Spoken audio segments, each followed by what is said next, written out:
भगव्या रंगात रंगलेला आमचा शिवसोहळा. आजच्या सोहळ्याचे कार्यक्रमाचे माननीय अध्यक्ष, व्यासपीठावरील मान्यवर व शिवप्रेमी माझ्या मित्रांनो, सर्वांना माझा नमस्कार. कोण कोण होते ते मावळे? मावळ प्रांतात राहणारे ते मावळे. मावळे अंगाने होते रांगडे, दिसायला साधुभोळे, काठीला धार, कमरेला तलवार आणि जीवाला जीव देणारे असं होते ते मावळे. त्यातीलच एक मावळा रणवीर तानाजी मालुसरे, शूरांचा पारंपरिकचा दोस्त. रायरेश्वरच्या मंदिरात स्वराज्य स्थापनेची प्रतिज्ञा घेतली. तानाजी मालुसरे देखील तेव्हा त्यांच्या सोबतच होते बरं का. तानाजी मालुसरे म्हणजे कोण? ताकदवान ते भाई. नाद त्यांना शिववृत्तीचा. जीवाला जीव देणारे. मावळते रांगते. लुकणारे स्वराज्य तारे.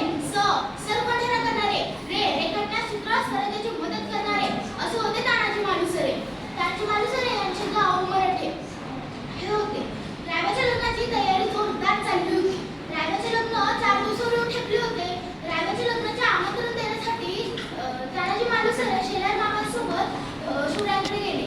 शेलार मामाने शिवरायांना लग्नाचे आमंत्रण दिले. शिवराय थोडे काही बोललेच नाही. चेहरा चिंतित होता आणि ते तो श्वास घेत महाराज म्हणाले, शेलार मामा, मला काही लग्नाला स्वतः येणे जमणार नाही. तुम्ही रायबाच्या